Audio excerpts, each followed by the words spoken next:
Greetings, everyone. I hope lunch was what it was.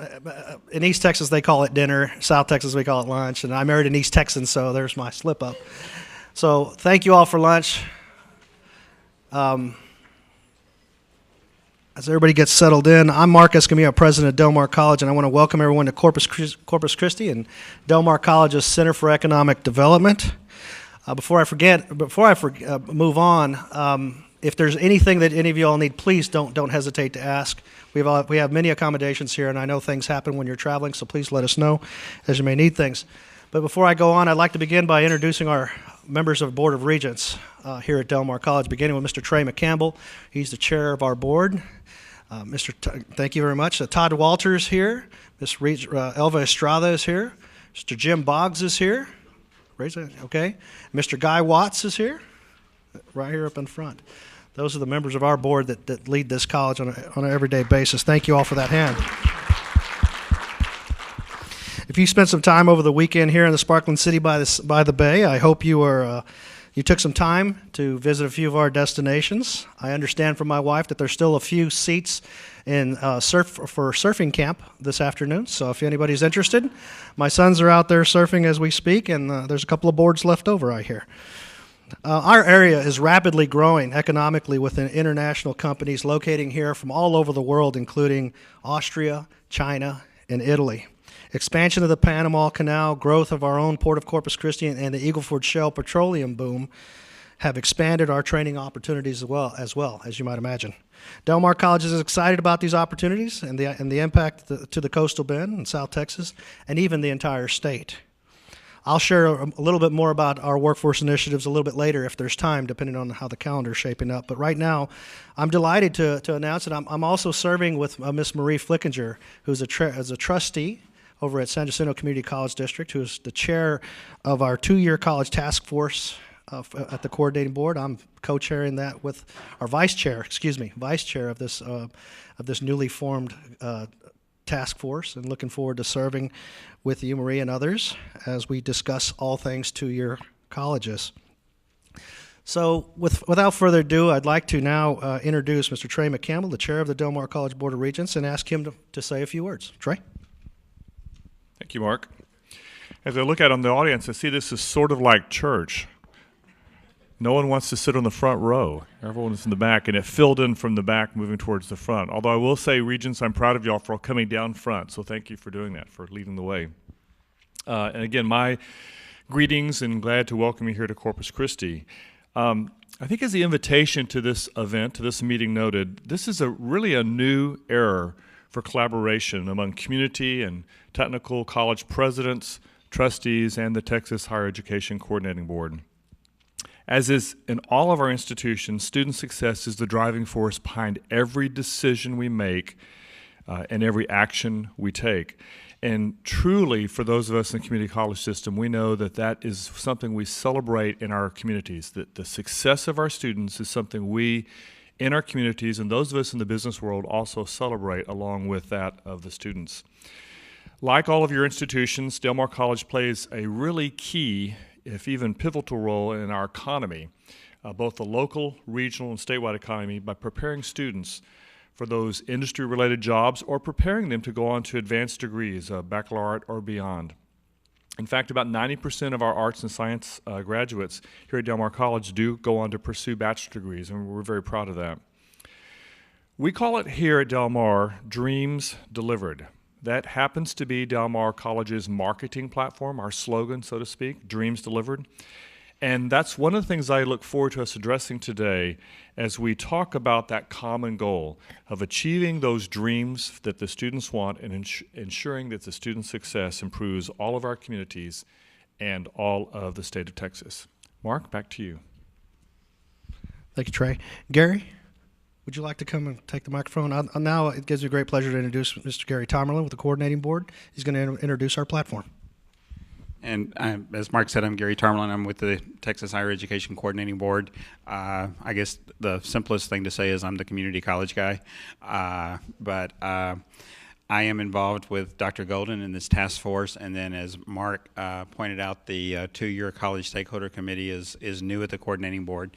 And I don't know if I can still use the new word at the coordinating board. I'm going to try. I've been there since January. Manir is nodding his head, so I guess I can do that. But the focus is really trying to work to align all the initiatives, perhaps is a way to phrase it, at the community colleges with the board members and these other committees and groups. And so with that, I'll be quiet. Do y'all need the microphone, or do y'all want to just talk? Dennis, do you want? There, I think you have to stand up. Okay. Well, I need to just basically. Okay. First of all, we want to thank Delmar for their willingness to host this regional meeting of the Community and Technical College Task Force. We've been in existence a little less than a year now, and we've just about covered the state. I think we're maybe have one more meeting that we're going to try to do out in West Texas. We scheduled that earlier we just weren't able to get the participation that we wanted to at that time because of the location, but we're working to get that back on the schedule. The main purpose of us holding these meetings is to listen and to try to come up with some more effective and efficient way that we can meet the needs of the community colleges in this state and indirectly reach over half of the total number of students in higher education in the state of Texas. So we at the coordinating board recognize that we cannot close the gap. We cannot move Texas forward. We cannot produce an educated workforce unless we have a very strong, viable community college system. I think we're fortunate in a lot of ways to have the 50 colleges and the technical colleges already in place. There's been a slight attempt in the recent years to reduce that number, but luckily we were able to keep that number intact. I don't think there's ever been a time that I've been around, and I've been around a long time, and after I say that, I always like to add that that doesn't necessarily mean I'm a know-it-all, nor does it mean I have all the answers. But I think collectively, when we all come together, and we all, with a varied background and varied interest in a diversity of opinions and ideas, can be a real viable force in moving Texas to the forefront of higher education in this state. And that's our ultimate goal.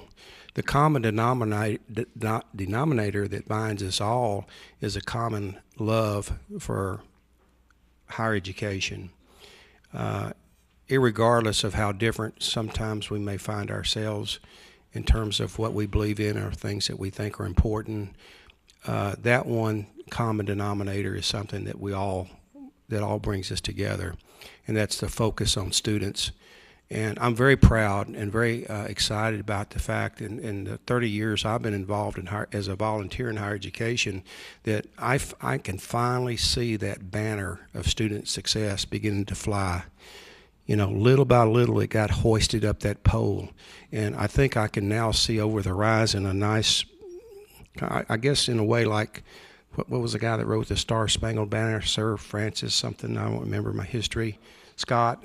He must have felt the same way to a certain extent when he saw that stars and stripes flickering that morning when the dawn early arise. And in a way, I guess I'm beginning to feel that same way, that in higher education, we are beginning to see that flag begin to fly little by little. And we're seeing higher education in Texas evolve from a more of a faculty-centered culture to more of a student-centered culture. I think community colleges have recognized that far sooner than our cohorts in four-year institutions. I'm going to stop because we're on a tight time schedule, and I do want to make sure that we have an opportunity to do a lot more listening than we do talking. The most important thing that I want to say to you all today is that, number one, we've got the session, of course, has just come to an end, and we've got 2 years ahead of us. And whether we realize it or not, 2 years is not a real long time. We have a lot of work before us, and we're going to have to first of all, I think that we are beginning to develop some momentum. A lot of good, solid, basic work has been done in the last several years. Not that it hasn't been done before then, but we're beginning to come together much better than I've ever seen in 30 years as a cohesive group of like-minded individuals that want to really push community colleges and the opportunities that community colleges provide young Texans to the forefront. We still are the low-cost option to so many students, and I'm preaching to the choir right now. You guys know that. I don't have to remind you. But, you know, we live and die on the whim of the legislature. And those of you that have heard me talk before, you've heard me use this old East Texas analogy, is that, you know, and again, I don't mean to imply that we're pigs, but I'm going to talk like an East Texas country boy. And you know, the state budget, so much of it is non-discretionary. It's already been spent. About 70% of the state budget is allocated to a lot of social entitlements and welfare programs and so on and so forth. Now, I don't want to get into a political discussion, but it is what it is. The money's already been allocated. It's already been spent. So about 30% of it is non-discretionary. And you know as well as I do that the public ed's going to get funded first, right? K through 12. And guess who's at the trough next? 4 institutions. And we're the last pigs at the trough. And we've been that way for the 30 years I've been involved. We're the last, I mean, when we get the leftovers. And then we get the awesome responsibility of educating over 50% of those that are in higher education in this state, along with the fact that we've assumed a major responsibility and taken those kids that have already fallen through the cracks in public institutions and putting them through remedial education, so hopefully we can get them to a position where they can be productive citizens. Dollar for dollar, the best money that the legislature and the citizens of Texas spend is in community colleges. We know that, but we're not effectively communicating that to the decision makers as well as we need to. So the number one message that I want to get across to y'all today is that the coordinating board is committed as I can't tell you how much more I feel like that we're committed to working together and partnershiping with community colleges. You know, you guys set a wonderful example this last legislative session when y'all came to the legislature and we had worked out our differences and we embraced formula funding. Four-year institutions didn't do that. Guess what? They backed away from it. We embraced it. Technical colleges have a unique formula that's unlike anything I think that is anywhere in the country. And all of us, in my opinion, have a major stake in seeing them be successful. In my opinion, we want them to be successful.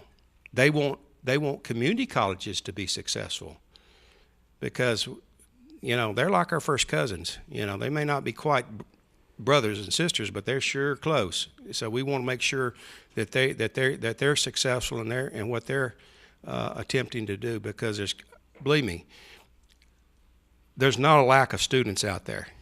We don't have any problem getting, I mean, we're not really in competition with each other because it's kind of like churches. And I don't want to get off in churches, but I can drive around my little community on Sunday morning, and the problem with my little community isn't a lack of seats to sit in. We got plenty of places in the little churches in my little town for people to go to church. So if the church is not growing, it ain't because of lack of seating. There's plenty of people out there. We just need to get them into the doors.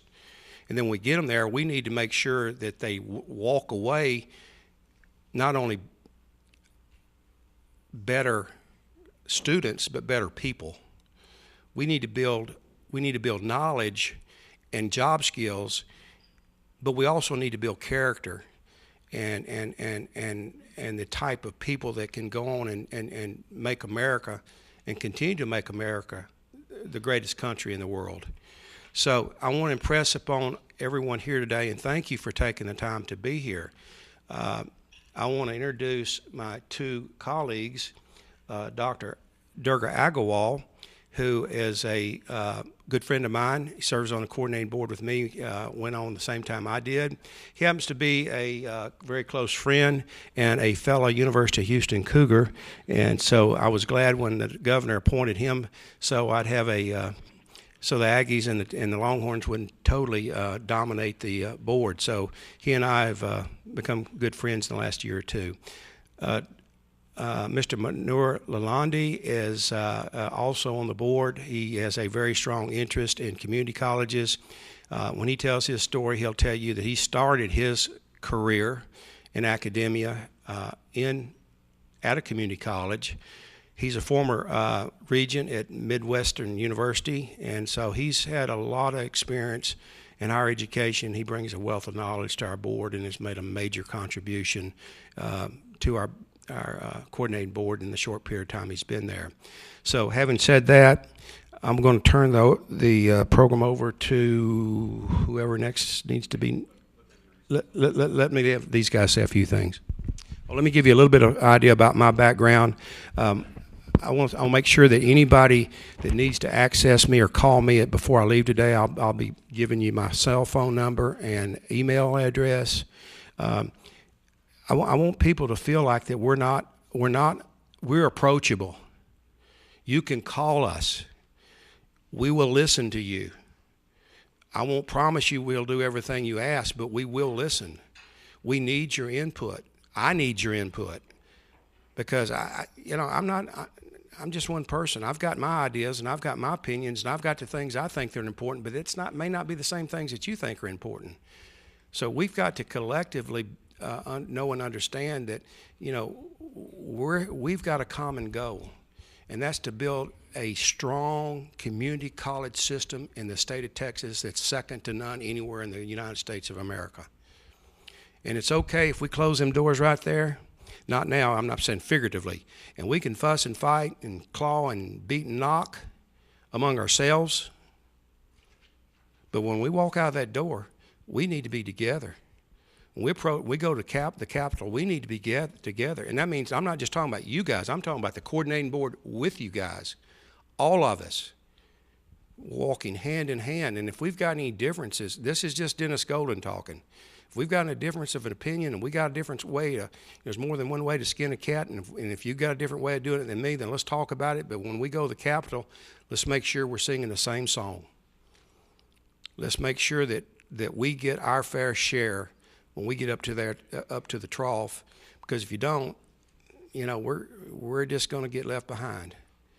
So we've got to be smart in how we do things.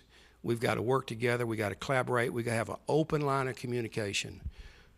And so where we can work our differences out, where we can work together, and then when we go to the legislature, we're a united front for over 50% of the students in Texas. Manur? Thanks, Dennis. I promise I won't take as much time as Dennis did, okay? As Dennis said, my name is Manur Lalani. I've been on the coordinating board now for 2 years. Prior to that, I served as a board of regent for Midwestern State University for about 9 years, 2 years as its chair. I started out in this country. For first institution that I attended was a junior college in Napa, California, and so I have the vested interest in what happens with our community colleges. I firmly believe that community colleges will have to do the most heavy lifting in terms of providing jobs and skill sets for the majority of our students that we're going to have to get ready for the Texas economy to continue to grow. With that, I think the rest, I think Dennis has already spoken, so I'm not, I echo his sentiments, but there's not a whole lot more that I want to add to it. And I'll pass it on to Dr. Agarwal, and we're here to hear and listen and see how we can be helpful to you all. Thanks. I'm so glad to be here, and this is a wonderful country here. I came here 45 years ago From India, I got my master's, I got PhD, and here a little guy from a small town of population of 500 is sitting in front of you all, representing state of Texas in education. I'm so proud of all this background. So to give you my background, I don't know much, did not know much about community colleges. Munir knew a whole lot, and Dennis has been serving on the board. This is a learning experience for me, and it's wonderful to know that how much community colleges do. They train and educate more than 50% of the workforce in the state, and we have not been able to give them fair share of attention in our board meetings. So we were talking to Marie Flickinger and Jennifer Phelps just before coming here. I talked to Dennis and Munir and Gary. We will make sure in our board agenda, every board agenda will have substantial coverage of community college topics of interest. And if you have a program that you are proud of, if you think you have a champion program that you want to showcase, please let me know. I have my business cards here, and you can send me email. I will follow up with Dennis, Munir, and our Deputy Commissioner, David Gardner, to make sure that there will be more agenda items related to community colleges in our board meetings. That's one thing that I feel can help improve the image of community colleges. I heard something like the community colleges have no respect, and they are dumping grounds for the mediocre student. We are going to change it, and we will try to change it. I appreciate this feedback, but we also need some more things that we can do. I don't know what we can do, but we can certainly talk to our commissioner, talk to our chair, Dennis, and our chairman of coordinating board, and then we can approach the lawmakers. I don't know what authority we have, but I will love to follow up. So with this, I'm interested in STEM program, science, technology, engineering, and math. I'm an engineer. Please try to promote technical education. Dennis talked about technical college here, which is great. They'll be getting more funding. Please try to have more STEM programs in your Del Mar College. Also, I heard that 70% of your students have Hispanic or come from Hispanic background, and Hispanic boys and girls are way behind in education. We saw a presentation in last board meeting. Out of 2,800 counties in the country, 2,700 counties had growth in the population from 2000 to 2010. And in the state of Texas, from 2000 to 2010, probably 95% of the counties had Hispanic growth. So we must educate Hispanic boys and girls. Otherwise, our state is not going to do well. We are going to remain behind. I believe in it, and community colleges have a big role to play. And again, just let us know. My business cards are here, and give us feedback, and we will try to work on it. Thank you very much. I think at this time we can do a presentation. Well, you want to run around the room right quick? Yeah, let's do that. It's a good idea. We try to go around the room and everybody just introduce themselves real quickly and tell us who you are and what role you play in community colleges. Let's start right here, he's already introduced himself.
Hodges. I represent Del Mar College. I'm on the board. I've been on the board for about 7 years, 8 years, something like that. And what else was I supposed to say, guys? Let me introduce my friend Guy Watts. I'm Guy Watson, Del Mar Board. I'll hold my questions till the questions and answers, okay? Todd Walker, Del Mar Board of Regents. Elma Espada, Del Mar Board. Tom Weller, President of Victoria College. Lewis Carroll, Board Member at Victoria College. Jeffrey Yancey, Vice President of Mason, Victoria College. Joseph Rivera, Board Member, Victoria College. Terry McDonald, Executive Director of Human Resources Administration, Del Mar College. I'm Lenora Keys, and I'm Executive Director of Strategic Planning and Workforce Initiatives at Del Mar College. Roberto Zárate, trustee at Alma Colleges and also board member of the ACCT. And I serve on the coordinating board's council for continuous improvement and innovation. Ana Bustamante, I'm on the Board of Trustees for Del Mar Colleges in San Antonio. Becky Gonzalez, President of College. Brendan Campbell again, Del Mar College. Juan Maldonado, President of Laredo Community College. I'm Cesar Maldonado, President of Texas State Technical College in Harlingen, and no relation to him. Maldonado said thank you to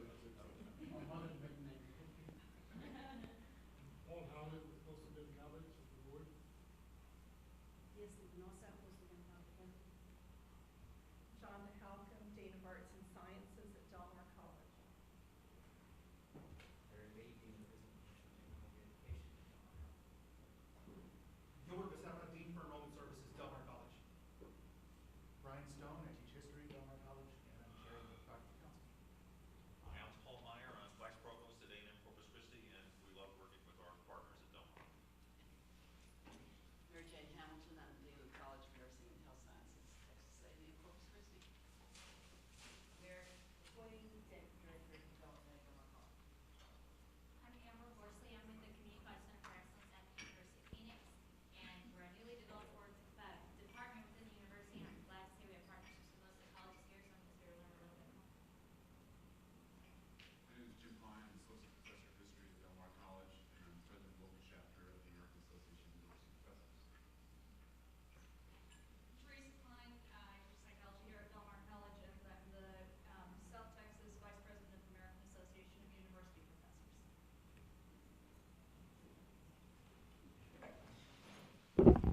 Howdy, my name is Russ Graves, and I'm the director of the Texas A&M Blend Team Program at Texas A&M University. With me is Dr. John Beaver, who will introduce himself momentarily. We are very happy to have the opportunity to be here today to spend a few minutes telling you about our collaborative co-enrollment partnership that we've had since 2001. Unfortunately, my boss, Dr. Chris Boyd, was not able to be here today, but we'll try to cover for her. We'll spend just a few minutes giving you an overview of the program and then answer your questions.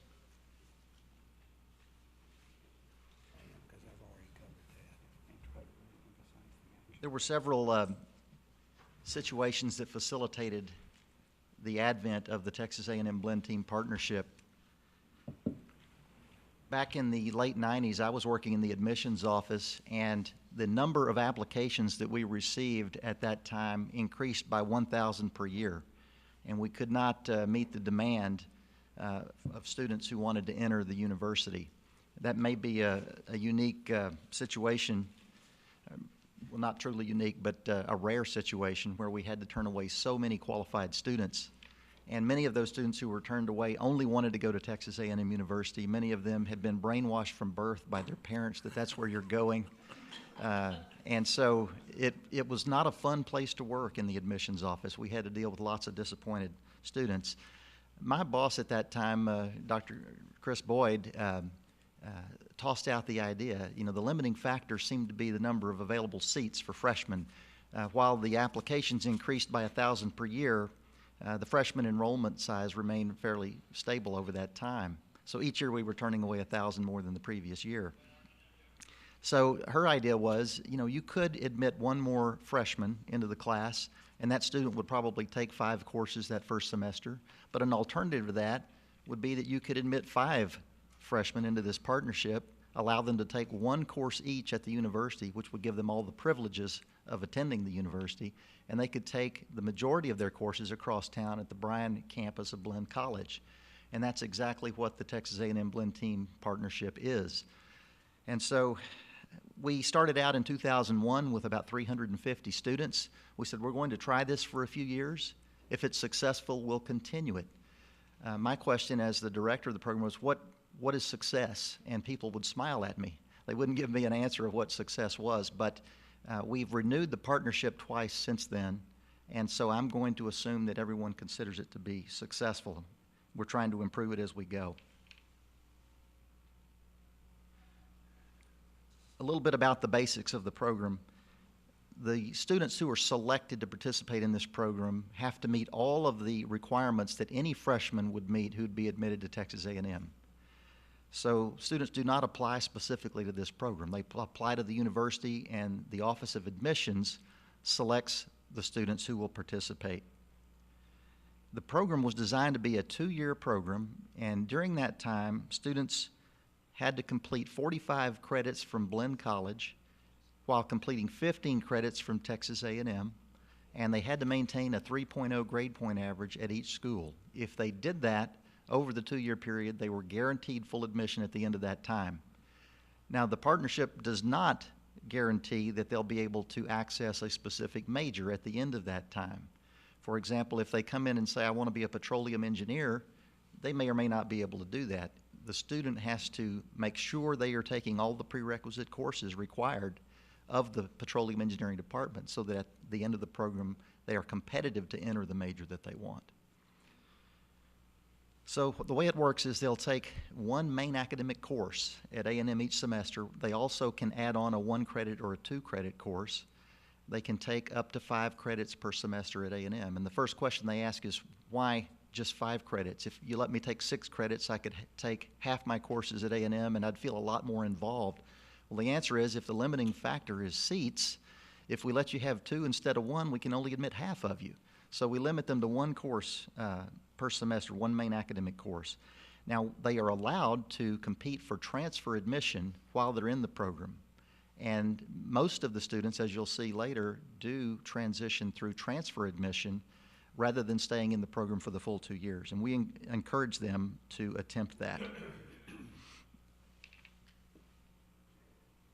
This slide is meant to show you there are multiple ways a student can gain their full admission. They basically approach it as a dual track. They are attempting to fulfill the guaranteed requirements, 45 Blinn credit hours, 15 A&M credit hours with a 3.0 GPA, but during that time they may sort of step aside from that process and apply as a transfer applicant. And then if they are unsuccessful at either means of admission, we have a safety net, and that is that at the end of the program, students who do not matriculate, if they are away from A&M for a semester, that requalifies them as a former student. And as a returning former student, the standards are somewhat different than the more competitive means, and we pick up a lot of the students in that way. What we learned is that in order for this partnership to be successful, everyone who participates must benefit. There needs to be a need to have the program. If you just decide that, hey, it would be neat if we had this partnership, it will collapse. We like the analogy of having the 3-legged stool. If you only have 2 legs, it falls over. Everyone must participate. So I'm referring here to the students as 1 leg, the university as the other, and the community college as the third. Everyone has to benefit. So let's see what the students benefit from. First of all, lots of them want to go off to the big university along with their high school buddies, and they have already picked their roommates. Like I said, they've already chosen their school, so they get to have that 4-year flagship university experience. They are eligible for financial aid through the combination of credit hours at the community college and the university. We have a consortium in place that allows that. If they qualify for financial aid, the fact that they're not in 12 hours at one of the institutions is not an issue. You can combine the credits. They have the same opportunity to live in on-campus residence halls as any other student. They get to go to all the sporting events of the university. They save a lot of money at Blinn, as Dr. Beaver is going to show you in a moment. They benefit from transitioning into the smaller classroom size of the university. So instead of having a freshman lecture hall of 250 or 300 students for some subjects, they'll have 30 students in that classroom at Blinn College. And they also get to benefit from the student activities and organizations of both schools.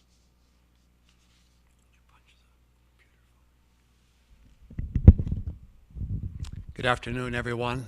I'm John Beaver, Dean of Academic Affairs at Blinn College.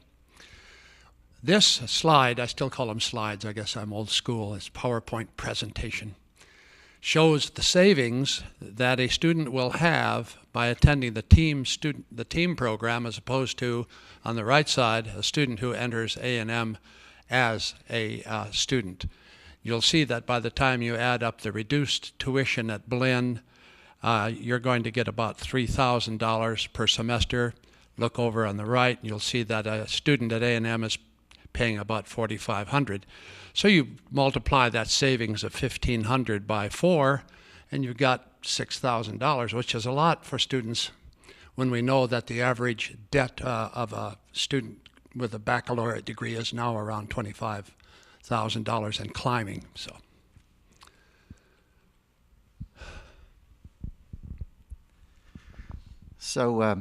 as far as how A&M benefits, we get to admit more of those qualified applicants than we previously did. We have to turn away fewer of those who truly want to come to the university. We can increase our lower division enrollment, the size of our freshman class, without pulling away resources from the upper level courses. For example, we don't have to offer as many freshman, sophomore courses because Blinn College is offering more of those. It places A&M in a leadership role in seeking creative ways of admitting transfer students. This program has been looked at not only within Texas, most recently by Texas A&M San Antonio, by Texas State University, and Baylor has already implemented their similar program, but also across the country. And you see here some of the schools who've consulted with us in starting their programs.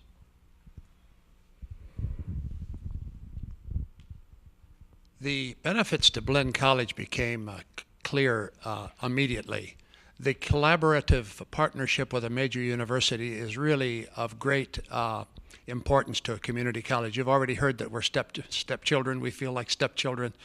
Well, when you collaborate with a major university, I call Russ has a hard time calling me John, but I call him Russ. I call Chris Chris. We've gotten to know each other. Our admissions folks know each other on a first name basis. Our registrar offices know each other, people there on a first name basis. And we've really grown close to each other, and that's something. Most community colleges look down at the university and they see the big gorilla, you know. What do we have to do with that gorilla? And now we look down the road and we see a partnership that's collaborative, and it's been very, very healthy, I think, for both schools. We also have the benefit of having academically prepared students. You know, all community colleges are open door. We take students as they come in, and sometimes those students struggle. We know we do developmental courses and all of that. Well, the team students are coming in to maintain a 3.0, and they're a wonderful example for our other students. These students are driven. They're going to stay until they can transfer or get out of this program, and they're setting an example of what college is for, to move on to a four-year institution. And you know, some of our students who come don't have that vision, so it really helps to have team students on campus. It improves our classroom learning environment, contributes to Blinn having the highest transfer rate to four-year schools in the state of Texas, and of course it increases our enrollment. We will show you a slide next. I think that's what we're going to see. Yes. You'll see that we started in 2001 with 351 Blinn team students. Now here's how this hits a dean, in case some of you are deans. I had my vice president say, John, we're going to be involved with the team program, and by the way, it's interesting. Russ and I and Chris, 13 years ago, were on that original committee. It's kind of rare for people to hang around that long. But my vice president said to me, John, how are you going to reserve seats for about 400 students? I said, I don't know, but I guess we're going to do that. And so I did. I got all the division chairs together, and we decided to reserve a certain number of seats for these Blinn students. I'll talk in a minute how that was not a happy meeting, but we did get through it. So you see where we went from 351, continued to grow. You'll see in 2007 to 477. By the way, our initial idea was about 375 students for a long while, with the long-term goal of about 1,200. Then we kept growing and growing and growing, and now we're at 1,200. That 1,200 was not necessarily planned. Can I say something, Russ? It was a enrollment mistake on A&M's part, but you know what? Blenn's going to step up to the plate, and we're going to accept those 1,200 students. This gives you a little bit of a breakdown on how the students matriculate. And the first thing I'll point out is the biggest slice of the pie there. 52%, more than half the students who start the program gain their full admission through transfer admission within the 2 years. So they get it ahead of schedule, actually. And what that leaves is probably the most surprising slice of the pie there is that not that many students stay in the program for the full time. At the end of the program, we have about 7% of the students who actually take advantage of the guarantee. That's an interesting group of students. They are not anxious to get out from under the pressure of having to maintain a 3.0 because they have 3.5s, and they're enjoying the smaller classrooms, and they're enjoying paying less tuition. So they don't see a benefit to applying and gaining their full admission early. I mentioned the readmission option, and what we'll do there is after 3 semesters, if a midterm sophomore realizes they're in good academic standing, perhaps they have a 2.5 grade point average, they realize even with a 4.0 during the final semester, that's not going to pull their cumulative average up to a 3.0. They realize they're not going to be able to take advantage of the guaranteed admission. They also realize that they meet minimal standards to apply for transfer admission, and their chance of transfer admission at the competitive university is not high. What many of them will do is voluntarily leave the program for 1 semester. If they leave as sophomores, there are still courses left for them to take at the community college. They then finish the 2 years, their contract expires, so to speak, and they have qualified as former students by having missed 1 regular semester at the university. The standards are different for readmission. We have a former student with a 2.5 grade point average who's in good standing. It's very easy for them to apply and come back in fully admitted, no strings attached at that point. And 17% of the participants have gained their full admission in that way. We have about a quarter of the students who have not matriculated historically. And the first couple of years, I wondered, do we have 1 or 2 things that are preventing this from happening? And I would call each of those students and track them down and try to find out what was wrong. And what I found out was that life happens. Every reason that any student that you know doesn't matriculate is visible within that group. It could be academic difficulty, financial difficulty, girlfriend moved and transferred, parents moved out of state, whatever it might be. Every reason was represented there. But the good news is that 3/4 of the students who start out actually matriculate to Texas A&M.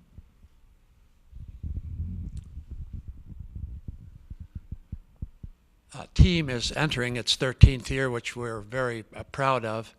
We now have had 5,800 participants, and the estimate, as you saw, for the fall is 1,200. 3/4 of our students matriculate to A&M. The state transfer rate for most community colleges in Texas is 27%. Blenn's transfer rate is 49%. And Blenn team has helped that a great deal, I'll have to say that. Graduation rate of those who matriculate is 88%, and 10% of those team graduates earn Latin honors. So we're very proud of that also.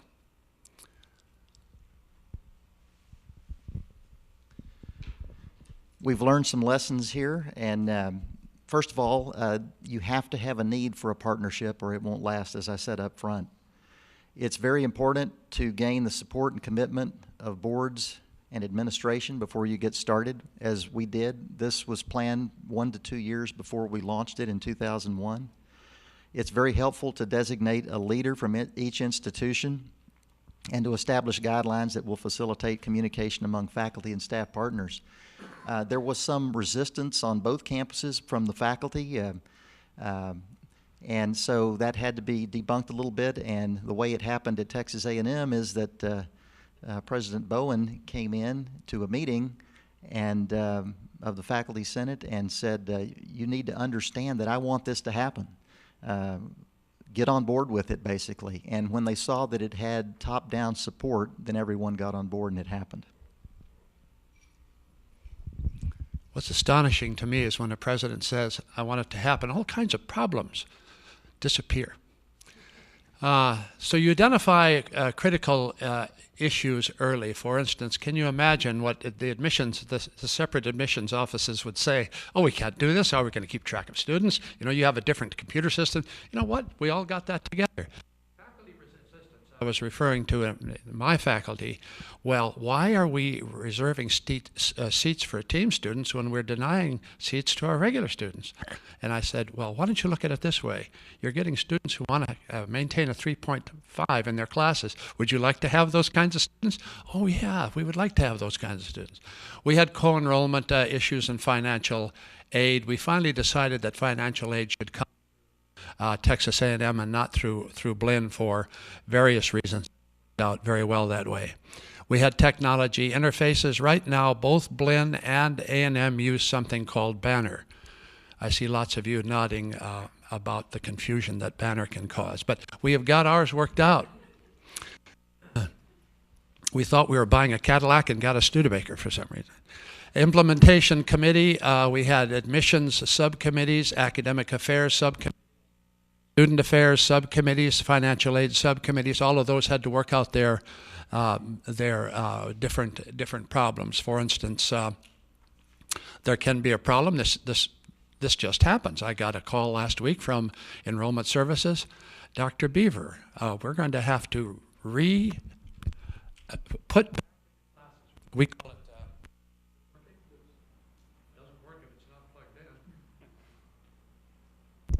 We're going to have to put back into classes 22 team students.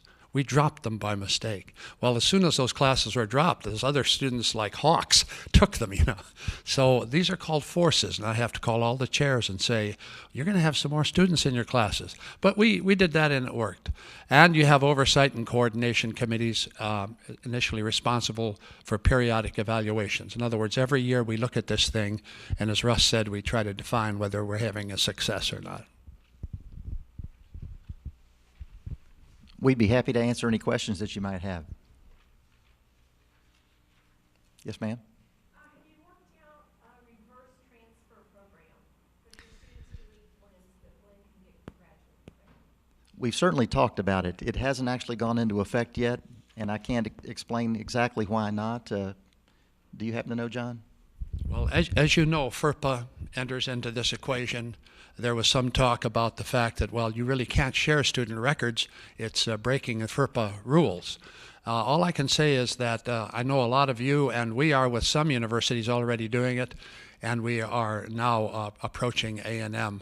It has to do a lot with just the physical work of exchanging student information. And now that we're both using Banner, I'm hoping that that will smooth out. It's intended to go that way. Yes, sir? Did you say you have to maintain a 3.5 to transfer from Blinn to transfer to A&M, or is it 3.0? The question was, what was the GPA required in order to gain your automatic admission? It's a 3.0. Now, we have some students who are not concerned about that because to them, they have better than the 3.0, and so they're not motivated to seek that early transfer, but it's a 3.0 GPA. Yes, sir. Can I ask one quick question? What is A&M's policy with regard to other community college transfers? I mean, is it normally a 3.0 to be a transfer student if they were transferring from some other community college other than Blinn? The question is about A&M's policy on transfer admissions and what the competitive GPA would be. And for transfer admissions at A&M, the Office of Admissions isn't making the standardized decisions. Those decisions are made by the colleges and oftentimes by the individual departments. So a student might be competitive with a 2.5 GPA in a small major that's recruiting students, but if they're trying to get into biomedical engineering or petroleum engineering, they may have to have a 3.75 GPA to be competitive with all the right coursework. So it varies by major as to what's competitive. Yes, sir. Of the number of enrollments you have in this program, how many of them are part-time students and how many of them are full-time students?